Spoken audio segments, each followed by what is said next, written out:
Hey, so we're live from the A26, 7,000 feet, on our ride into Birmingham, Alabama. Kilo Bravo Hotel Mike. And so piloting command on this trip is Mr. Roger Ruby, CEO of Million Airess.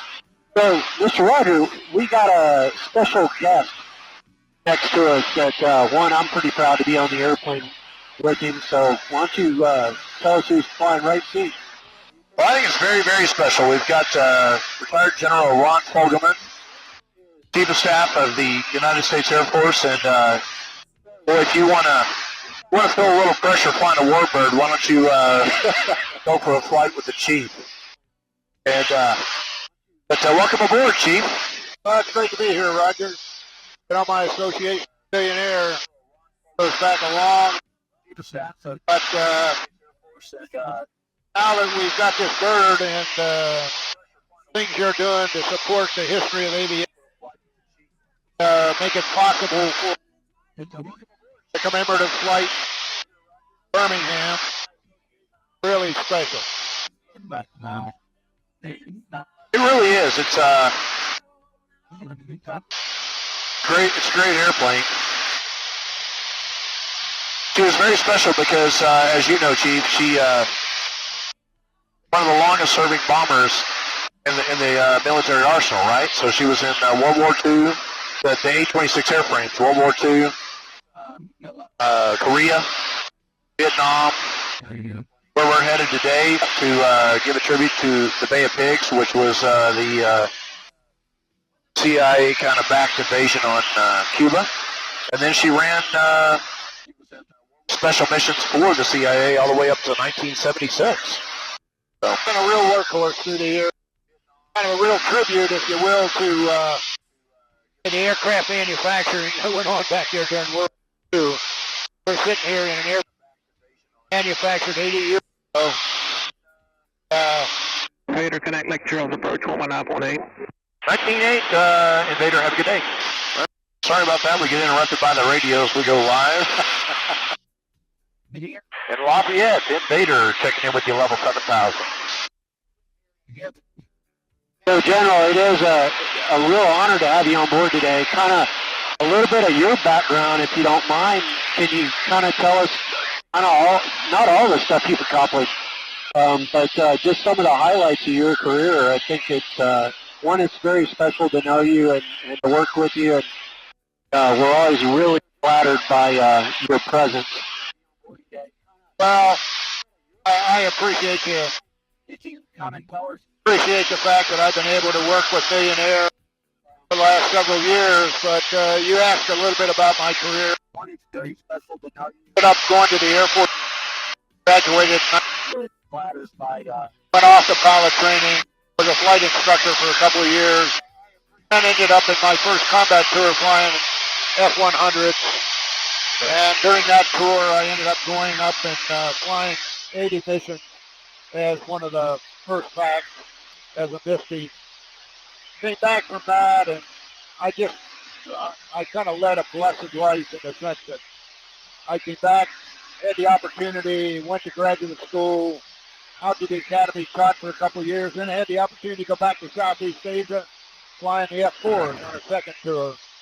And that was really the beginning of about 29 and a half years of flying fighters, commanding fighter units, etc. And so by the time I was done, I had been operational in the F-100, the F-4, the F-15, the F-16, and the A-10. But after 29 and a half years, they sent me to the big airplane world. I was sent over to be the commander of Air Mobility Command, Commander-in-Chief of the United States Transportation Command. And that's when I first started hearing about Million Airess, because Million Airess was the sponsor of a tournament called Crud. You know, we used to play. a very important sponsorship. Very important. Yeah. It was. Well, hey, it worked. Yeah. We're flying with the Chief right now. Amen. So after a couple of years in the air mobility business, I got a telephone call from the chief General Tony McPeak, and he said, "Congratulations, Fogleman, you're going to be the next chief." And it was a total surprise because I had been told earlier that the Air Force had picked their chief and it wasn't going to be me. So my wife, Misty, and I, we thought we were on a glide path going to retirement, but that got delayed a little while. So that's kind of my picture. I have stayed involved with General Aviation, and through that got that hooked up as the chairman of Million Air. And as you know, Million Air was voted the #1 FBO in the world for the 13th consecutive year last year. So Roger and his team's they're doing something right. So. Well, we love it. How do you, I mean, as you transition, from your military career and, oh my God, from the chief of staff into the civilian world, how do you see that translating for us leaders trying to work in the... 1 second. Invader, we're with you, level 7,000. Yes, sir. I was trying to call you up. How long have you been on the sleeping sick, bro? Yeah, I called you a couple times as well, sir. Yeah, we've been with you since the test off, maybe 8 minutes. Later, Roger, sir. Altimeter 3008. I'm showing you at 7,100. 3008, and thank you very much, Invader. We'll correct now. Thank you. All right. Proper thank you. Yeah, traffic. 11 o'clock opposite direction, southwest on PA31, 8,700 down to 8,000. Got him on TCAS, Invader. We'll be looking for him. Straight even 12 o'clock, 13 miles. 10 to 11 o'clock, 2 miles left eastbound to B26. That is, so you're looking for the traffic. Oh, no, you said that. That's the World War II bomber. I know what that is. Awesome. Join up, guys. All right, that's what it is, right? Hey, affirmative, Invader. Very cool. Very cool. When we were flying over the last time, the center kept asking what it is, how can you look it up, and we said, well, we're actually doing a live stream. If you want, I can put you over so you can get a good look at it. That would be great. We could maintain visual separation for 40 Charlie Alpha. I can't do that. You can maintain 8,000 though. He thought. And you can always cancel. Got it. Map turn 250, 8,000 feet, 40 Charlie. Appreciate it. Do that, Invader. You're famous, dude. Yeah, we could always cancel if they want to join. Thank you, sir. Invader, you can maintain 7,000 for me. I'm showing you 7,100 stuff. Yeah, we're 7,000. Thank you, sir. Let me correct this. Okay, that one's telling the truth. That one's lying. 3009er. 09er, thank you.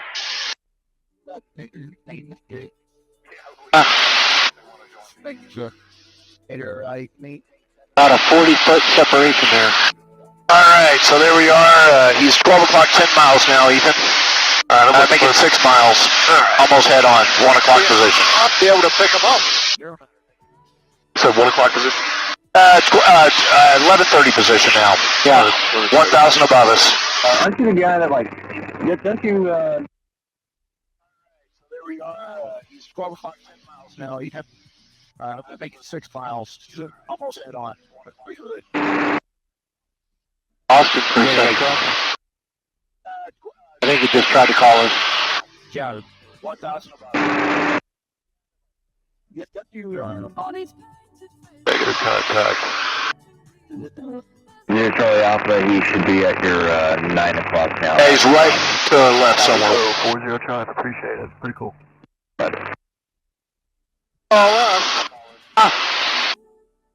What is he? What type of plane? He should be right at our 9 o'clock. They said pretty cool, 1,000 above us. I can't believe we can't find that guy. Yeah, Southwest Airlines. Oh, it's a Southwest plane. Was it? Yeah. All right. Well, as we were, right? Back to it. Where were we, Gary? Oh, so, General, we were talking about, kind of... Lake Charles departure, welcome, sir. You can try and maintain. We were talking about how the leadership from the military and your career translates into the civilian world. Yeah, I think that Whether you're leading a corporation or you're leading a military organization, you got to have the attention. You pay attention to the same basics. First of all, you've got some kind of a mission or goal in life. You've got some resources, but the most important resource you have is how do you treat people? You know, and what's the culture that you embed in the organization? And believe me, if you want to have a culture that is valuable and actually permeates the organization, it's got to start with the leader. And while I'm not sucking up to Roger, I got to say that Millionaire, the secret of their success is the culture that's put in place and the way he treats his people. So like I say, you need a mission, you need some resources, you need people, and then you go out and do what it is that you do. Yeah, it's so very true. Our culture and our not sucking up to Roger either, but hats off to him on what he's built and what he's installed into Millionaire, and it truly means so much to all of us that you find yourself bringing family and friends out to the hangar to hang out. And what other place do you go to work at that you can't wait to get back? You can't wait to be around your team, and it just speaks volumes. Well, Gary, all I can say there is you're a bigger suck up than I am.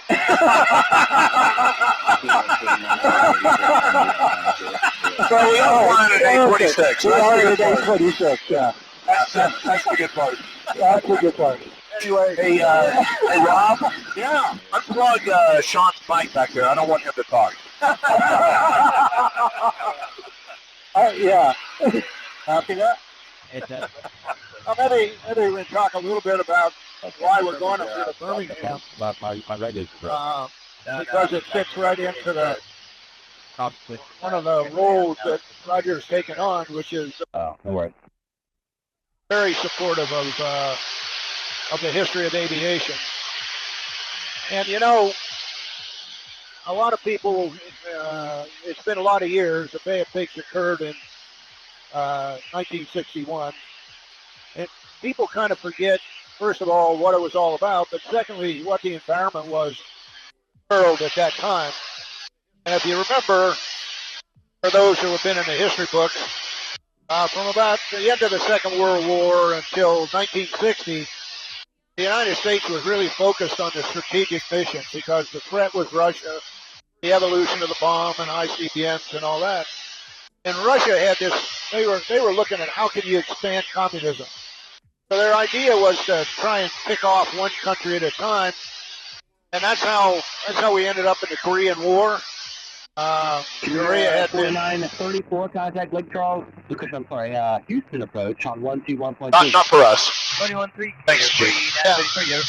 So the Korean Peninsula had been divided after the Second World War, had a communist north and a democratic south, and so what happens is in 1950, the North invades, and we're off and running. There's about a 3-year war there that ends up in a stalemate, but it sort of rang the bell for the U.S. that they had to start thinking about what was happening. And it was this political theory in those days. They called it the domino theory. If you don't interrupt that flow of dominoes somewhere, you're just going to see one domino after another, one country after another fall to communism. So we kind of had our eyes open in Korea, and then Vietnam starts spinning up, and in 1958, Castro takes over Cuba, and he's cozying up to Khrushchev, and so at that time, Eisenhower was president, and he decided that, you know, they need to do something about it. And one of these interesting personal stories, the governor of Alabama happened to have been one of Eisenhower's lieutenants during the Second World War. And the Alabama Guard, at that time, their unit was a 106 bomb squadron, so they had A26s. And Eisenhower asked the governor if he would be willing to have some of his Guard guys talked to the CIA. They couldn't use military assets in this thing, so what happened is they ended up taking the airplanes. There were quite a few guardsmen from Birmingham volunteered to get out to Nicaragua and start training Cuban pilots for invasion of Cuba. And so that invasion became known as the Bay of Pigs invasion. And it was, it did not occur until the Kennedy... Lake Charles, how do you hear me? Vader, good? Okay, I got you now. Yeah, I keep losing you. I was trying to call some stuff earlier, but you can expect a handoff here in just a minute. If you don't hear from me, it's gonna probably end up being it's gonna be 28.7. Okay, 28.4, stand by for you, sir. Thank you. Yeah, remain this frequency for now. I'm just letting you know in case if I lose you again. Roger that, and we're monitoring guard as well. Thank you, sir. Okay. Okay, sorry, Bill. So anyway, when President Kennedy comes into office, this plan has already been put together. It's kind of lukewarm on it, but he goes ahead and gives a signal. It's a CIA operation that ends up kind of being messed up in the sense that people end up landing at the wrong place. The assets that went in on the first day were supposed to destroy the Cuban Air Force. They didn't get it done. And so a couple of the critical ships or boats that were bringing ammo and medical supplies, things like that, get sunk. So as this thing's going down the tubes, there's a crew from Birmingham that's down in Nicaragua, and they decide they're going to go up and see what they can do to save the thing. And as they get up there and they're approaching, as they're approaching the beach, they get intercepted by Cuban T-33s that are armed. So their airplane gets shot up. They basically crash on the beach. Two of the guys are killed right out. The other two are killed by Cuban forces later. So we're going to go to Birmingham. This whole operation was classified for many years, and it's only been within the last 15 or 20 years that they could talk about it. Interestingly enough, they have a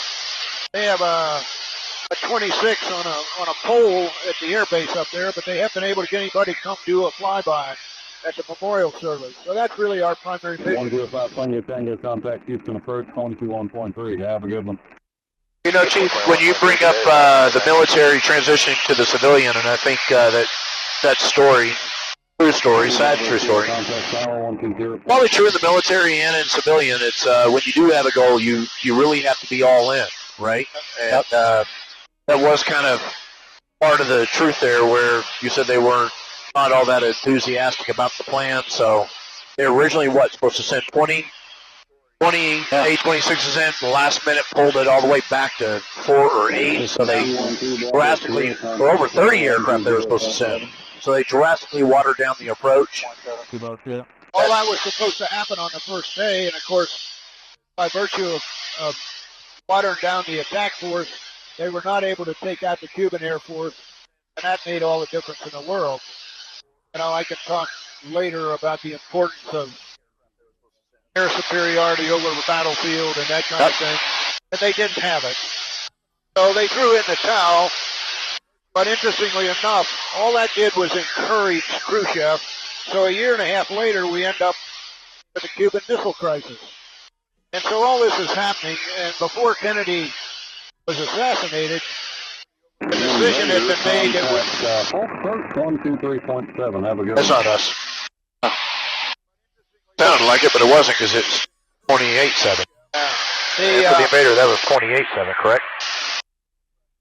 3.7 for Invader. 23.7, thank you, sir. He switched it up. He did, because he said 28 earlier, but that's all right. That's not us. And approach, Invader, we're checking in level 7,000. Invader, Polk approach, the Alexander altimeter 3002. 02, Oak, thank you. All right, 02 on altimeter. Go ahead, Chief, sorry. So he switched. By the early 60s, looking at what's going on in the world and what's happening now in Vietnam, the U.S. makes a decision to go into Vietnam. And by the mid-60s, we're building up. We have over 200,000 people in Vietnam. And it was it was a war that was it was one of these things where air power was not able to do what it's capable of doing, because we ended up giving the enemy sanctuary. 3,000. Report to airport impact. And the first sanctuary that we gave the enemy was political. Yeah, that traffic 12 o'clock, 3 miles westbound. Oka's usually pretty quiet over here.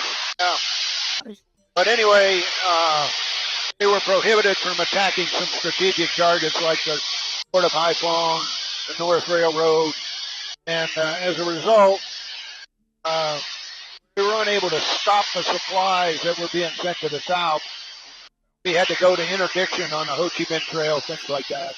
But anyway. But it was also a wake-up because, coming out of this strategic era, we really hadn't developed tactical air very well.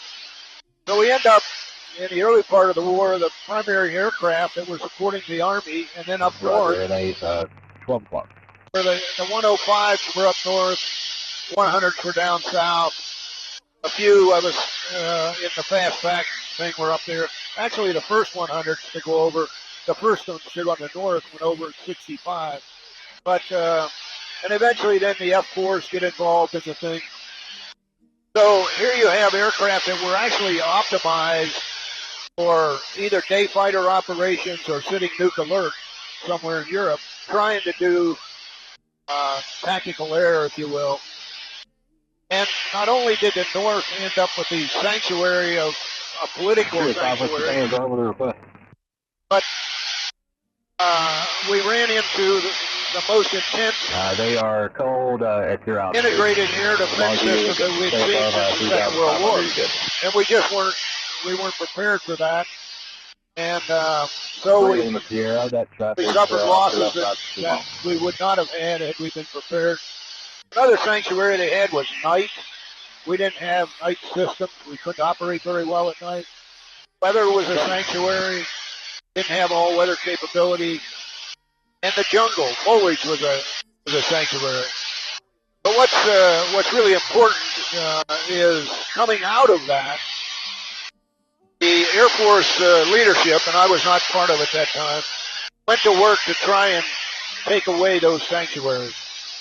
I've got to say that, we'll probably always have some kind of political constraints.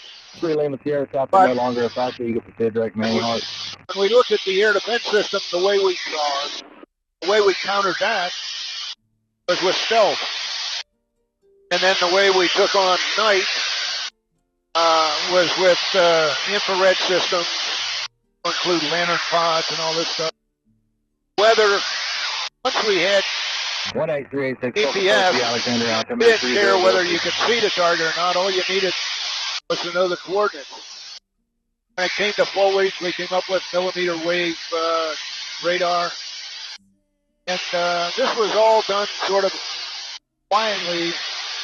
What happens when the first Gulf War comes along, we roll out all that stuff. And there's a 17-day air campaign and a 2-day Army campaign, and Saddam Hussein surrendered. Everybody was astounded by that. They didn't see it coming. But there were people in the world that went to work on that, and one of those countries, China. So China has been working hard to. In the meantime, we got involved in the global war on terror, where the Air Force was really not engaged in a strategic campaign. We were just flying the air task orders. People who tried to look to the future, we had a chief and a secretary got fired by a not very forward-looking Secretary of Defense. So we find ourselves today, we're kind of hurt. And so as we start to look out at what today's threat is, and the pacing threat, if you will, being China, you look out there at the far reaches of the Pacific, and you figure out what are the capabilities that we're going to have to use against them. Turns out it's primarily naval and air. And so I'm hopeful that this new administration, as they start to allocate money in the budget, will start putting it into naval and air forces because they need it badly. I didn't mean to get into an air power history lesson. Oh, no. We appreciate it. That's exactly. We love it. But that's kind of where we're at today, and we were not all that far away from that kind of thing in 1961 when a Bay of Pigs comes along. And so these people that were going to memorialize the families, that's what happens when you're not prepared because you don't have the resources, you haven't provided latest weapons and things, that you end up sacrificing people. So we need to remember that. And of course, this airplane we're flying now, as it went through a lot of that legacy. Roger said World War II, Korea, Vietnam, and then into the Cold War period around the world. Approach Type 42 is So descending out of General, how do you see us as Million Air, as an organization? What are the things that, like flying this airplane and the stuff that we do on our military advisory committee and a lot of stuff that we do at our FBOs for the military? What all do you see Million Air doing that can help the situation today that we're learning from by doing things like this and trying to play a role into, continue to be patriots and continue to foster aviation community as a whole? Well, if you look at the stated objective of the new administration and the guidance coming out of the Department of Defense, they say that they want to focus on two things. They want to focus on modernization, get the troops the latest technology, etc. And the other thing they want to focus on is readiness. And readiness requires training, and it requires access to gunnery ranges, bombing ranges, air-to-air ranges, things like that. And quite frankly, Million Air is positioned on several installations where we can be very helpful in supporting aircraft as they go through these exercises. And one of the ways, just for instance, that we've done that is, I think we're the only civilian organization out there that has been qualified by the military to do hot refueling. So these guys, when they're in exercising, they get the max utilization out of the time they have, things like that. So we're engaged on that level, and then with this aircraft, you guys took it over for D-Day, and just supporting the history of the military and giving pride to the young people who come along and see what went on in the past. I think that's very important. It supports, as you go out to these air shows, things like that, young kids come out, they get a chance to walk around the airplane, touch it, motivated, to get into aviation. So it's a whole, it's a big push for things like recruiting and just the veterans who come out, and you have the opportunity to give them some token, a memento that says thanks for your service. Yeah. And there's nothing we love more than having Grandpa bring one of the younger kids out, and they can talk about what they did back in the whatever. So, we don't only have this aircraft, but we also have a L-39 that we take out, let people see what we can do. So it's important. All these little things that we do, they may seem small, but in the end, they make a big difference. I think it's nice to touch the community. I mean, Birmingham today, we're going to have a nice presence. Yep. The Air National Guard is going to make a nice presentation. We're going to have all family members of all four crew members that were in the A-26 is going to be there, and I think it means a lot to them that somebody cares enough about them and their story, their family, to bring an A-26 all the way back across the country to remember them and to honor them, because I know they particularly went through a lot of pain, not knowing what happened, and everybody had to be in silence for so long. So it's very nice to do this. We're proud to be a part of it. You know, and I think that every aviator in this aircraft, whether it's the mechanics, the engineers who designed them, to the astronauts, to the pilots, to the ground crew, they usually caught on fire somewhere. And usually an air show, or somebody like this bringing an aircraft to bring to live. I mean, the museum, if we're going to Birmingham, they don't have a lot of live flying aircraft that they're able to bring to the community. So when they can bring the local community out, which they'll do later this evening and tomorrow to see this aircraft, we may have the next astronaut on our hands today. We may be meeting an astronaut today or tomorrow and not even know it yet because they get inspired. So that's what we're hoping. Yeah, it's so amazing to think that you've got the opportunity in your aviation career that maybe you could spur on that guy that actually sets foot on Mars. I mean, that's just, you know, and it's not out of reach. Could happen. So, Roger, speaking of that, some of the people that we've had on board and next to the airplane, I mean, I remember when we were in Yuma, one of the engineers for the A26 out of Long Beach, you know, tell us a little bit about that. Yeah, it was a lot of fun. I mean, even on the Normandy trip when we were in Poland, we met one of the pilots that used to fly the Secrets back and forth Russia and Belgium in the A26s, which is very special.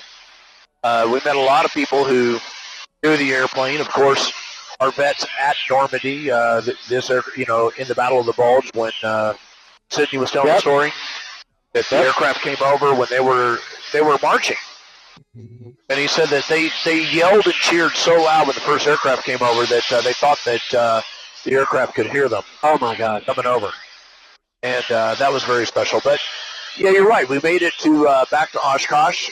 We got met by a couple people. One lady, her grandfather flew them. Another gentleman, his father flew them. Some mechanics that worked on them. But you're right. When we went to the Yuma Air Show, we met a gentleman that wanted to know where this aircraft was made. And this particular one, the Miss Million Airess, was built in Long Beach. Yep. When we told him that, he said, well, I used to make the aircraft. He was an engineer in Long Beach, and then he was also a test pilot. Oh, my God. And that was really great. He started telling us how they did the etchings in the airplane. That a lot of times they would etch their names or messages to the troops before the aircraft got launched in World War II. You know, good luck, go get them. Give them hell. And so we started looking, and sure enough, Rob, on the inspection, we took the back end apart, went into the tail section of the aircraft, and found how many, Rob? 4 or 5? 5, yep, 5.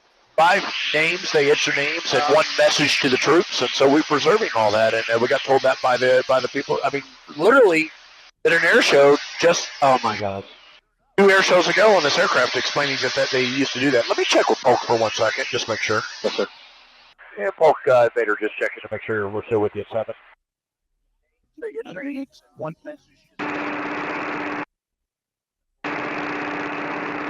And Polk approach Invader checking at 7. Just make sure we're still with you. Invader, affirmative, still with me. Thank you. Okay. That was very good. Well, Yeah. Lafayette was spanking us a little bit, and I wasn't hearing it. I want to make sure. She was feeling a bit lonely. But yeah, that was very special to meet, you know, the beautiful thing about the aircraft, but we've got to hurry, which is why we're trying to go to Korea this year. That's why we went to Normandy, is because we're losing our vets. And the chief is mentioning Vietnam, and we're focusing on Korea as if Vietnam is, we still have lots of time, but I know my father served during Nam. I've already lost my father. Sean, your father was a Nam vet, true? Yes, sir. Yeah, it was a Cobra pilot. 4-2 and maintain 3,000. So, I mean, we're losing all those vets. And the chief, well, he skipped through his history on Vietnam very fast. He did.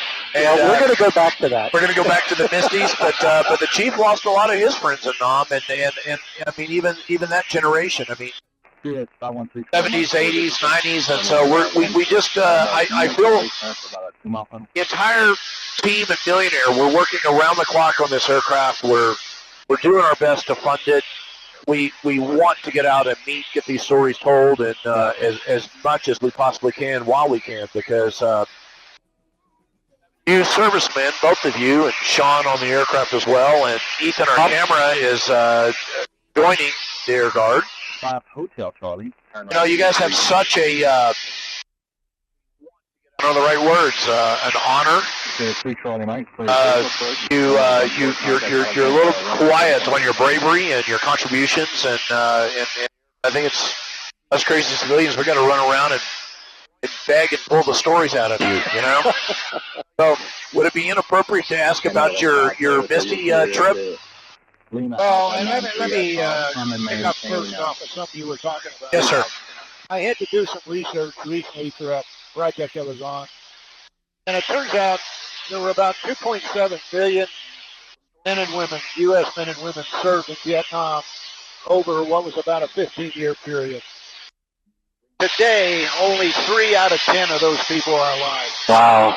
That's how fast that generation is disappearing. Well, we were with Dick Cole, right? The co-pilot to Jimmy Doolittle on the Doolittle raid. The B-25s.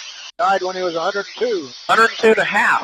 Wow. Yeah. And a half. So count a half at that point, yes, sir. Yeah, Dick Cole told me that when you're 6 years old and 100 years old, the half is important. I got that directly from Colonel Cole. Oh, that's awesome. Colonel Cole. Yeah. Colonel Cole.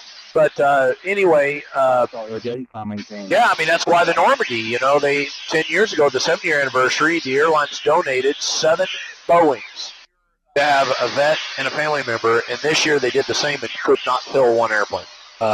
So it's, we've got to reach them while we can. It happens. About a 10-mile base for final. Well, you asked me about Misty. So, as I sort of alluded to, because of political constraints, we were not allowed to attack the supplies as they were coming into the port at Haiphong or coming down the North Railroad. And as a result, then, the North Vietnamese were sending this stuff south on roads, and they would bring them down very close to the demilitarized zone, and then they would go across a pass called the Gia Pass, and then bring them down through Laos. But the U.S. wanted to interdict these things. So initially they sent their... That was for Invader? Affirmative, Invader. 120.97. 120.9 Invader. Have a great day. Sorry, Chief. And Invader checking in level 7,000. The U.S. wanted to interdict 120.9. That is not right. Stand by. Affirmative, Invader. 120.97. I think he's saying 970. He's saying it fast. Sorry, Chief. And Houston approach. Invader checking in 7,000. 20.97. Invader 7, Houston Center, right. Welcome. That's the right frequency. Okay, Chief. Yes, sir. So 3005. 05 Invader. Okay. Echo 25, contact. That is the negative doing the karaoke car in the A26. We have slight interruptions with ATC. but of course, We're not taking it. Yeah, that's the cool part. so anyway, the U.S. wanted to interdict these supplies as they were coming down.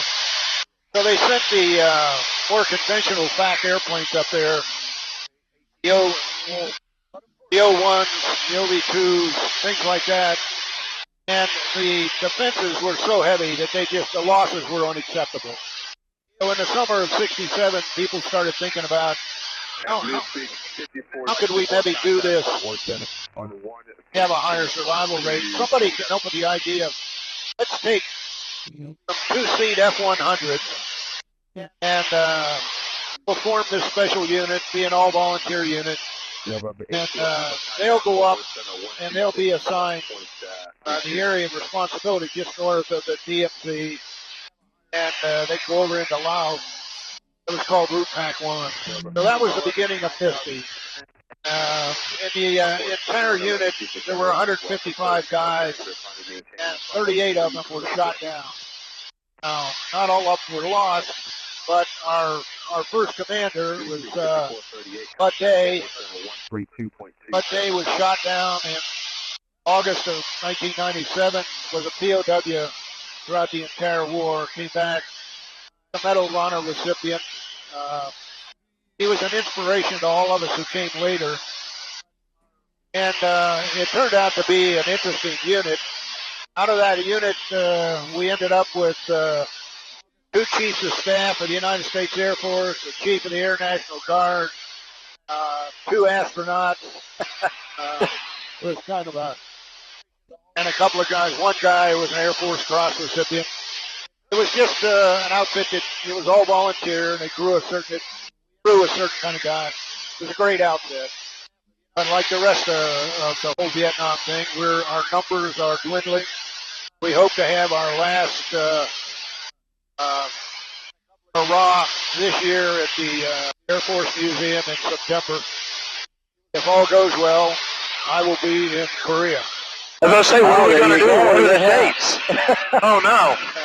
But that's okay. I'll be over there with this airplane where we're going to be commemorating the 75th anniversary of the Incheon landing, which turned the whole war around. A brilliant stroke by MacArthur. So all this history that just weaves in and out. But Fantastic. So anyway, that was the Misty story. Well, we were asked a couple times why the orange hats, and we have a group that John Agatha and Niels have put together, and they take us out to West Texas once a year, and there were at least 3 Misties in that, right? So we had Bud Day was in the group, yourself, Yep, Dick Rutan. Dick Rutan. So yeah, I didn't mention Dick Rutan. You know, I mean, he's the first guy to fly around the world unrefueled. He was a Misty. Bert Rutan's brother, involved with the scale composite thing for years. Right. So it just grew those kinds of people. And great organization, but there were a lot of great organizations in Vietnam, both Navy and Air Force, as well as ground units. A lot of people cut their teeth there. It was interesting, in 1981, President Reagan made a statement, and it went something like this.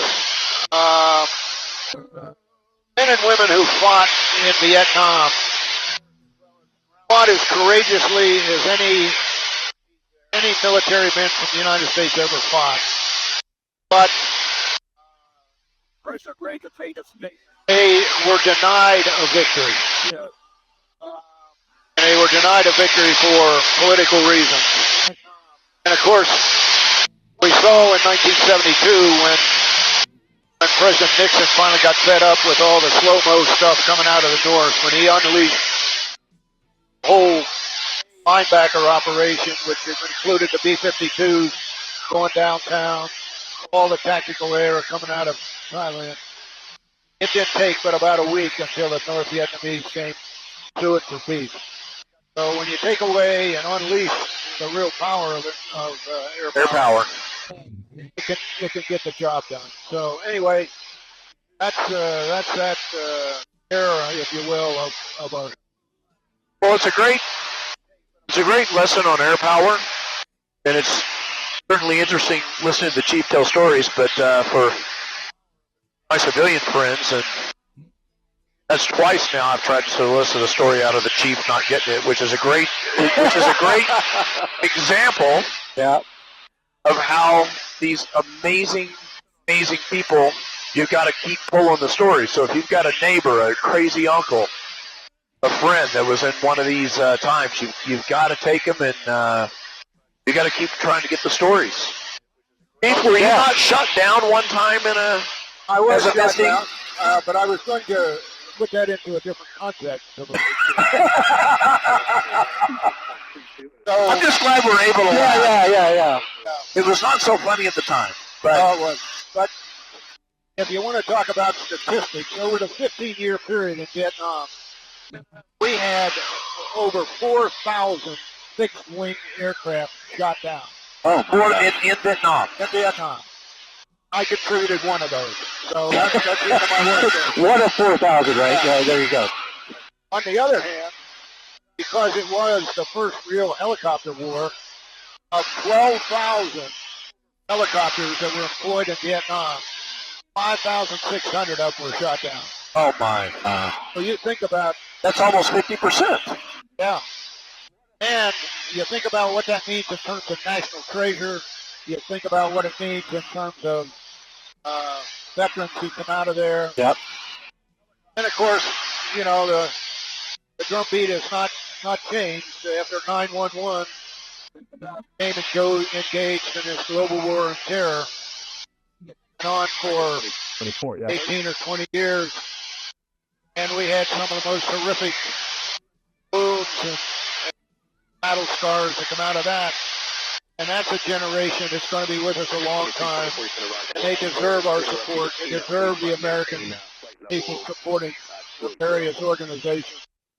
So I think my generation from Vietnam, you know, it's kind of on the cusp of going away. And then there's global war on terror. And there's a whole other group that we don't talk about sometimes. And that's the Houston, General 126.8. 126.8 Invader. Have a good day. Number 47 on 119.3. Sorry about the interruption. Right at such good stories. Yeah. And Houston, Invader checking in level 7,000. Invader, Houston Center. Team will come altimeter 3006. 3002, Invader. Thank you. 3006. 6. Thank you, Dad. 6. Thus. Right, it's such good stories. So there's another set of veterans we don't talk about, and I like to call them the Cold War veterans. These were the young men and women who served during the Vietnam era, during the Gulf War, and they never got sent to Vietnam, or they never got sent to the Middle East, but they served nonetheless. They were the people who were manning the bastions in Europe and other places in the world. So there's a great history of service in the United States of America, and I hope we never lose it. Well, we got to do our best and maybe keep this girl flying and try to get out like today with the Bay of Pigs. Try to bring attention, bring focus, and let our vets, first and foremost, know that we love them and care for them and appreciate what they do for us every day. But hopefully bring some others in the community along with us. Well, I think that bringing the others along is this is a kind of an interesting opportunity because the military is the largest and most visible part of our national security apparatus. But of course, the intel agencies out there are a big part of it also. And the whole Bay of Pigs operation was really a CIA operation. The guardsmen in Alabama had to resign from the guard and actually become CIA employees. In order to, it was again a volunteer, a lot like the Misty. Yeah. Stingray 30 climbing tank level. And I don't know whether you're familiar or not with the fact that if you go into the headquarters of the CIA, they have a wall, and it's called the Wall of Stars. And on that wall, they have a star for every CIA operative who was killed in the line of duty. And the names of the 4 people that we're going to offer to honor are on that wall. Did they go on the wall, but initially it wasn't immediate? Is that correct? Because they had to, it was in secret mode. They go on the wall, and you don't necessarily know why they were there. Got it. Okay, got it. They went on the wall in 1975 when the wall was actually lit. So it's my understanding. And I understand we'll have some CIA people at the commemorative. We'll learn more. That'll be great. We'll share that. Yeah, I think we actually have the CIA historian who's going to be at this event with us. Oh, that's fantastic. Well, That's fantastic. Thank you. Amazing. Contact mobile approach 1.0. That may give us an opportunity to hear about some other A26, B26 operations that came afterwards. Expand our repertoire. We may have to, the flight plan may not be to Houston tomorrow. I don't know. We'll see. I hope everybody bought their passports. Yeah, I learned from last time. Dinner in Mexico. Never travel without it. Speaking of other A26 operations, that A26 in Dallas night mission, it's confirmed it's doing pattern work right now at FTW. So it looks like we are no longer the only actively flying A26. That is beautiful. Then we need to send a message. Allie, Ethan, we need to do some, we're going to have to do some formation flying. We definitely have to do that. A little Fort Nana clinic for the A26s. That'd be great. Flight of 2. That's beautiful. Awesome. Well, we're coming up on 51 minutes here. Gary, any other things we want to touch on before we end this one off? Yeah, really, first and foremost, want to thank the chief. We call him chief, but General Fogleman, and you know, you mean so much to us. You mean so much to aviation, to us personally, our careers. Just truly love the opportunity to learn from you, sir, and really appreciate it. So I really would open up to some questions from the crew in the back, man in the guns. So Rob or Sean in the back of the airplane, any questions for the general?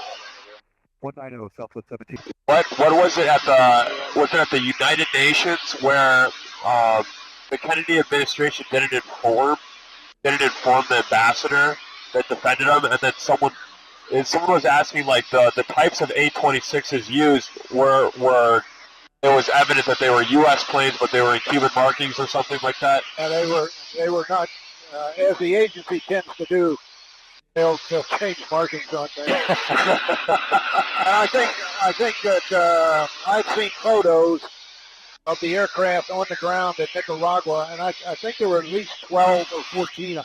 Wow. And they all didn't come from just the Alabama Guard. They had But they were repainted with the Cuban military paint schemes. Oh, so they were camouflaged. I think the intent was to elicit the help of the Cuban people. They wanted to see that maybe the Cuban Air Force was rising up against their own leader.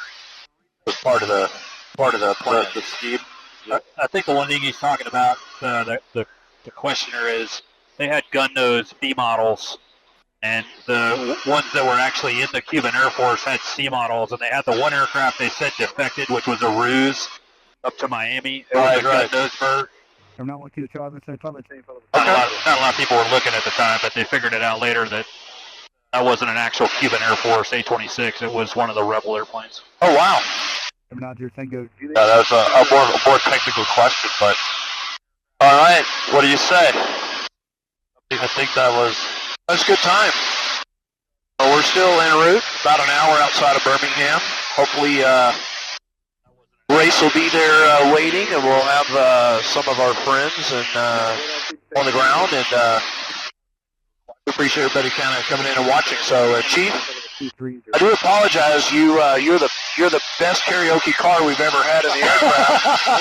But you did have to follow Gary feeding his goats. Oh my God.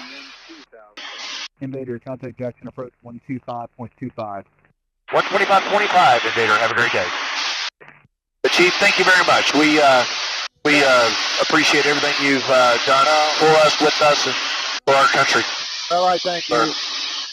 I noticed that you're creeping a little high. I'm 60 feet again. Thank you, Chief. I do not want to get yelled at now by Memphis Center. You're right. Let's just get one a day. Yeah. Thank you. That's awesome. I have to tell you that in my light sport that I fly around, altitudes are sacred things, more or less. All right. We're going to end it out here. All right. Thank you, guys. Thank you, everybody. Thanks for joining, everyone.